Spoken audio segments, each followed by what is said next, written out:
shall we talk about the scenes that sort of grabbed the headlines when it came out that people found shocking?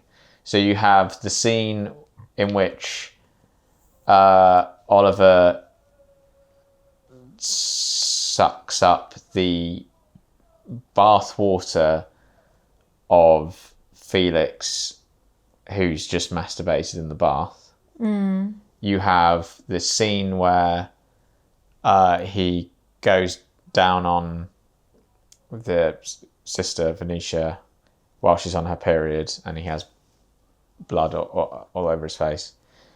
And you have the scene in which Oliver sort of masturbates or fucks the grave of... makes love, James. Makes love to the grave of Felix. Yeah. What do you think about those aspects of the film? I think, all right, let's do... Should we take them one by one? Snog, marry, kill. Those 3 scenes. Right. You go first. What do you mean? What? So... Snog, marry, kill. Fucking, grave fucking. Bathwater. Eating. Or period fellatio. Can you call it fellatio if it's on a woman? Isn't it cunnilingus if it's on a woman? Cunnilingus. Because there's that awful line in the...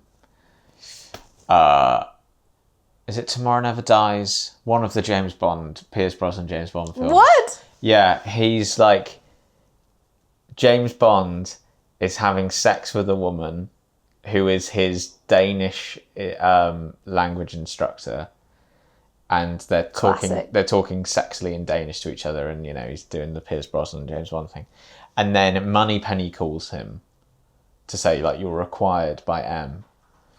And I can't remember what he says, but she says, you always were a cunning linguist, James. And it's like, come on, that's bad. Anyway. No, that's great. So because I'm not very good at puns, so I love a pun. Okay, so I'll go first. Yeah, you go first.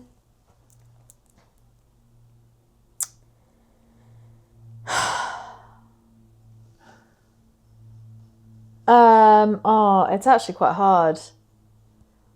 Kill.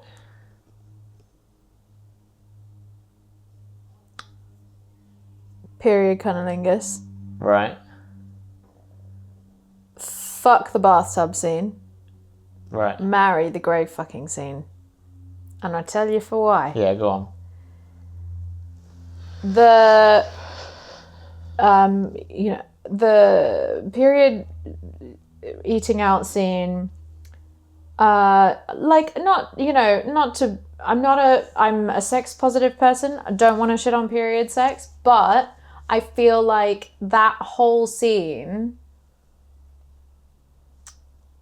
it started off strong and I was like, yeah, this is great. And then I was like, oh, it's going on too long. Oh, it's very performative.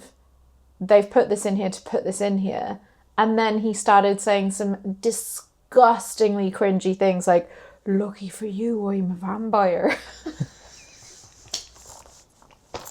So Irish. And I was just like obviously that's, vampire blood, blah, blah, blah. But we also got the, like, not veiled metaphor for the fact that he is sucking these people dry. Like, yeah. And I just was like, oh, do you know what? Actually, this scene's crap. Yeah. Didn't like it. Okay. But fuck the bathtub scene because, yeah, like, I get it. It's a bit gross and the frame was, like, incredibly tight. But the noises were great as well. Noises just, were like, great. Slurping it up. It was like, it's still hot. Like, let's be honest. The bathhole, like, he's eating out Jacob Elordi. That's what that is. Right. And so, like, there was an element of that that's, like, obviously a bit like, oh, really? Oh, God, it's so creepy. Oh, warm bathy cum. Which is, like, not great. But, like, yeah, there was an element of that I was like, I get what they're doing here. Yeah, okay. Great stuff. And then the grave fucking scene, I just thought that was a really... I could watch that over and over again, whereas I don't think I could watch the others over and over again. And I liked that it was just like a very simple, locked off, wide, bit silhouetted, kind of can still hear him sobbing mixed with groaning. I thought it was quite well done. But as an AD... hated that scene because I know that was improvised and that they didn't know he was going to start doing that. Right. The direction for it was that he was supposed to kind of, go to the grave and on his knees and start kind of cuddling the grave or whatever. But obviously he took his dick out and started fucking the ground. So as an AD, I'm like, did we clear that with the crew? Were they comfortable being there? Yeah. I'm guessing there was clearly no movement director, intimacy coordinator, rehearsal kind of happening. Yeah. Luckily that, it was locked off so that the focus puller didn't have a meltdown because suddenly you're fucking the ground. My mind was doing all of that while I was watching it, which is a real shame. So, I have mixed feelings about that one. But you go. Marry, snog, kill. So, hang on. Is I know. I never played this game. No, I have, but I'm always sort of like, are we saying that snog is better than marry? That's your opinion, babe. But will you put if marry? You marry someone, you have to be around them for forever, all the time. But you put that great. Oh yeah, and you said you have to. Yeah, okay. I think you're totally right about the period scene. It's like. That's okay. Because I feel like that could have been... I think cut it down. Yeah. Cut some of the lines, like you say. Fine. Whatever. I'd probably swap the bathroom scene for the graveyard scene. Really? Did you not like the graveyard scene? I thought... I actually felt a bit like you did with the period scene. It felt like a bit of well, we're supposed to be shocking you. Okay, I didn't get that. I felt like it was a window into watching someone's really private grief. But then I also wonder if by that point of the film, I'm kind of starting to feel a bit done with it all.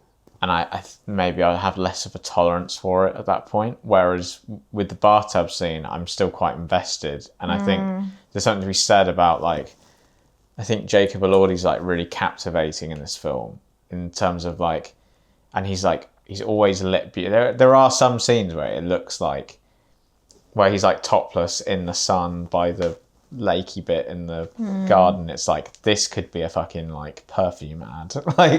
With Jacob and you're I can see what Oliver is seeing in him. And so that's the point, yeah. Yeah. And so when you get to the bathtub scene, it's he's so obsessed with him. It sort of made more almost emotional sense for me. And I think when you get to the graveyard scene, I'm kind of a bit oh, yeah, all right, okay, oh, he's fucking the grave now, okay.